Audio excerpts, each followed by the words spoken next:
नमस्कार, अटल मत न्यूज मध्ये आपले सहर्ष स्वागत आहे। आमच्या समाजाच्या मागण्या अशा अनेक आहेत, परंतु आमच्या समाजाला जे जातीचं प्रमाणपत्र मिळायला पाहिजे ते मिळत नाही। आणि जातीचं प्रमाणपत्र मिळाल्यानंतर त्याचे वैधता प्रमाणपत्र करण्यासाठी गेल्यानंतर ते वैधता होत नाही किंवा केल्या जात नाही आणि ते हेतुपुरस्सर केल्या जात नाही। वास्तविक महाराष्ट्रामध्ये महादेव कोळी, मल्हार कोळी या जमाती आहेत। या जमाती काही कोस्टल एरियातल्या नाहीये किंवा समुद्र किनाऱ्यावरच्या नाहीये। महादेव कोळी, मल्हार कोळी, टोकरे कोळी या जमाती महाराष्ट्रामध्ये जे डोंगराळ भाग आहे या भागामध्ये राहतात। आणि तसं पाहिलं तर आम्ही मूळ आदिवासी आहोत, म्हणजे ओरिजिनल ज्याला म्हणतात ते आम्ही आमच्या भागातले जे कोळी म्हणून उल्लेख आहे ते कोळी महादेव आहेत, कोळी म्हणून नाही येत ते। वास्तविक पहिल्या जनगणनेमध्ये म्हणजे 1881 ची जी जनगणना आहे त्याच्यामध्ये नोंदी झालेल्या आहेत आमच्या, आणि त्याच्यानंतरच्या देखील 91च्या जनगणनेमध्ये पण झालेले आहेत। परंतु त्याच्या पुढच्या जनगणनेमध्ये आमच्या नोंदी काढल्या गेल्या। शासनाच्या त्या काळामध्ये असं धोरण होतं की जातीयता नष्ट करण्यासाठी म्हणून पूर्ण म्हणजे जाती उपजातीची उल्लेख करायचा नाही अशा पद्धतीनं अधिकाऱ्यांनी सांगितलं। शासनानेच तशी एक तरतूद केली आणि आमच्या महादेव कोळी, मल्हार कोळी याच्या ज्या नोंदी होत्या पहिल्या आधी दुसऱ्या जनगणनेमध्ये त्या नोंदी नंतर कोळी म्हणून करण्यात आल्या, केवळ शासनाच्या आदेशानुसार। मग असं असताना आम्ही महादेव कोळी असताना आणि त्याच्यानंतर शासनाने आमची नोंद कोळी केलेली असताना ही दुरुस्ती कोणी करायला पाहिजे? समाजाने करायला पाहिजे, आम्ही करायला पाहिजे की शासनाने करायला पाहिजे? हे शासनानेच करायला पाहिजे। परंतु काय याच्यामध्ये मुख्य गोष्ट अशी आहे की या ठिकाणी फक्त प्रांतवाद आहे। प्रांतवादामुळं आम्हाला म्हणजे बोगस किंवा हे या जमातीचे नाही आहेत अशा पद्धतीचा ठपका आमच्यावर ठेवला जातो। हा प्रांतवाद याच्यासाठी आहे की पूर्वी बॉम्बे स्टेट होतं आणि आम्ही निजाम सरकारमध्ये होतो। निजामाची राजवट आमच्या भागामध्ये होती, मराठवाड्यामध्ये निजामाची राजवट होती। त्या काळामध्ये 1956च्या दरम्यान या लोकांना म्हणजे बॉम्बे स्टेट मधल्या आमच्या बांधवांना सवलती मिळत होत्या तेव्हा ते त्या लिस्ट मध्ये होते, परंतु आम्ही त्या काळामध्ये 56च्या यादीमध्ये आम्ही नव्हतो। नंतर 76च्या घटनादुरुस्तीनंतर आम्ही पात्र झालो त्या गोष्टीसाठी, आम्ही लिस्ट मध्ये आलो आणि त्यावेळेला आम्हाला पण 76च्या सुधारणा कायद्यानुसार आमचे जातीचे प्रमाणपत्र निघाले पाहिजे किंवा आमची वैधता देखील झाली पाहिजे। केवळ कोळी नोंद आहे म्हणून तुम्हाला देता येत नाही हा जो एक शब्दखेळ चाललेला आहे शासनाचा आणि शासनाने सुचवलेल्या कमिट्यांचा जो शब्दखेळ चाललेला आहे त्याच्यामुळे आमचा समाज मागे पडलेला आहे किंवा आमच्या समाजावर त्याच्यामुळे अन्याय होतोय। आणि हा अन्याय दूर करायचा असेल तर शासनाने स्वतःच थोडस अभ्यास करून म्हणा किंवा ऐतिहासिक पुरावे सगळे पाहून त्याचा अभ्यास करून मग त्यांनी असा निर्णय घ्यायला पाहिजे की ह्यांच्या नोंदी कोळी आपल्याचमुळे झालेल्या आहेत तर ह्यांच्या नोंदी कोळी महादेव करून द्यायला पाहिजे आणि त्याप्रमाणे यांना जातीचे प्रमाणपत्र आणि वैधता प्रमाणपत्र द्यायला पाहिजे।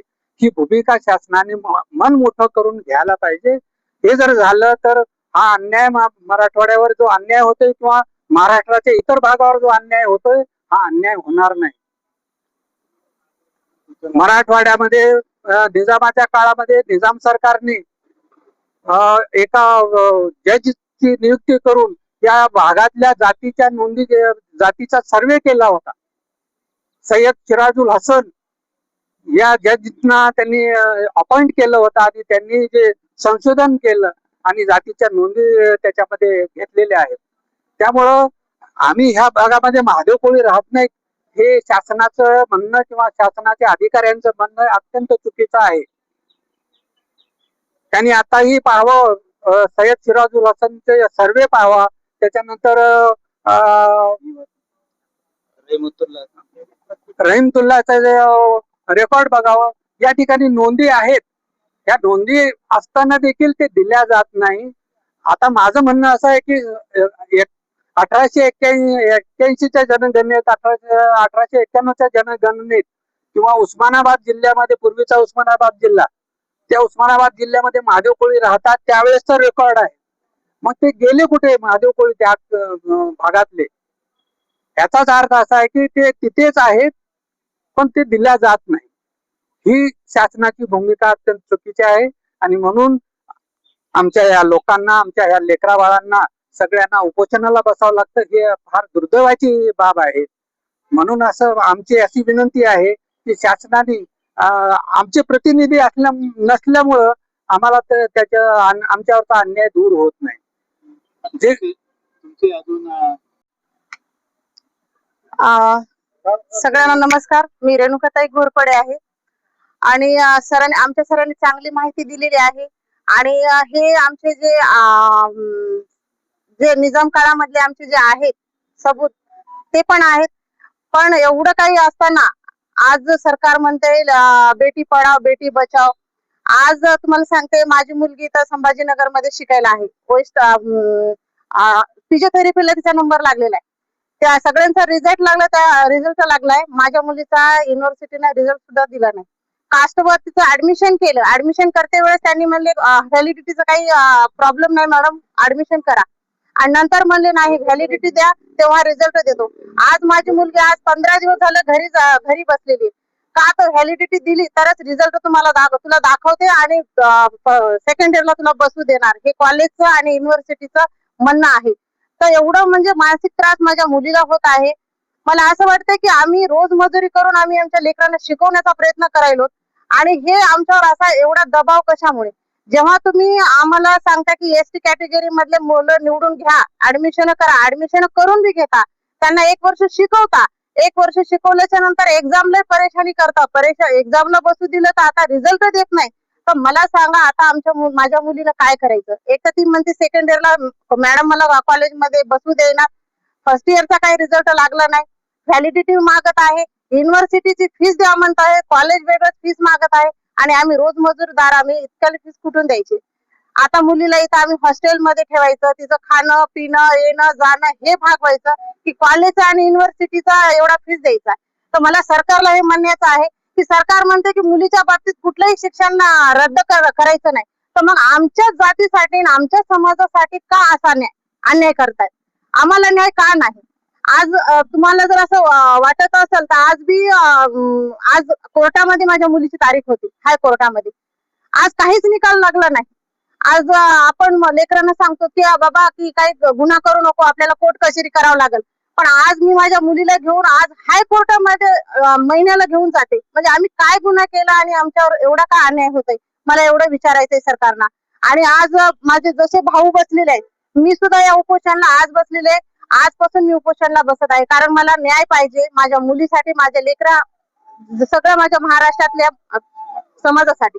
कारण हे न्याय आमच्या लेकरासाठी जर हक्क नाही दिला तर इथून आमच्या पिढ्या खरंच शिकणार नाहीत. आणि तुम्ही म्हणता की मुली शिकवा, पण इथून कशा शिकवायच्या हे आम्हाला तुम्ही सरकारने आम्हाला सांगायला पाहिजे. कारण आम्ही गोरगरीब, आम्ही एवढे श्रीमंत नाहीयेत की आम्ही त्यांना एवढा लाखांनी पैसा त्यांना फीस देऊन आम्ही त्यांना शिकवू शकत. एवढा आम्ही श्रीमंत नाहीयेत, आम्ही गोरगरीब आहेत, रोज मजुरीदार करून खाणारे आहोत. आम्ही जे शिकवतो, आम्ही मराठी मीडियम मधून शिकवतो, त्याच्यातून आमच्या लेकराचे नंबर लागतात आणि लागले तर तुम्ही एवढ्याला फीस मागायले. मला एवढं विचारायचं की आम्हाला कधी नाही भेटणार आणि कधी नाही. आज लाडकी बहीण म्हणून आज सरकार एवढं काही लाडक्या बहिणीसाठी करायले आणि आज या रस्त्यावर लाडकी बहीण रात्रभर आणि दिवसभर बिना अन्न पाण्याची बसणार आहे. हे सरकारला मात्र पोहोचिती करा की एक आज आदिवासी महादेव कोळी समाजाची एक बहीण तुमची एक रस्त्यावर उन्हात तानामध्ये अन्न त्याग करून बसणार आहे. एवढी विनंती आहे त्यांना, एवढं पोहोचिती करा की बाबा एवढं काय त्या बहिणीवर अन्याय होत आहे, तिच्या समाजावर काय अन्याय होत आहे. एवढं बोलते, माझं बोलणं. ज्या सुविधा माझ्या बाबासाहेबांनी आम्हाला दिल्यात, खरंच आम्हाला त्या का आमच्यापासून भेटत नाहीत हे विचारायचं आहे. बाबासाहेबांनी जे आम्हाला सुविधा दिलेल्या आहेत, सर्व सुविधा आहेत, फक्त म्हणायला आहेत की तुम्ही एसटी कॅटेगरी मध्ये आहात, तुम्ही आदिवासीमध्ये आहात, पण आमच्या हातामध्ये काय आहे? आमच्या हातामध्ये काहीच नाही. आम्ही जेव्हा ऍडमिशन करतो तेव्हा आम्हाला सगळ्या गोष्टी बोलल्या जातात, आणि जेव्हा आम्ही लेकरं समजा काय म्हणते परीक्षेला बसते तेव्हा आम्हाला समजलं जाते की आम्हाला सरकारने कुठलंच आम्हाला काही प्राधान्य दिलेलं नाही जे आमच्या बाबासाहेबांनी आमच्यासाठी दिलेलं आहे. तर एवढी विनंती करते सरकारपर्यंत पोहोचती करा. या बहिणीची एवढी विनंती आहे की तात्काळ हे आमच्या समाजाचा हा प्रश्न आहे की नाही सोडून टाकावा. नाही तर ही बहीण आज अन्न आणि पाणी या भर उन्हामध्ये या स्टेजवर तुम्हाला रात्रंदिवस दिसणार आहे, आणि जेवढे दिवस ते न्याय आम्हाला भेटणार नाही तेवढे दिवस मी ह्या स्टेजवर बसणार आहे.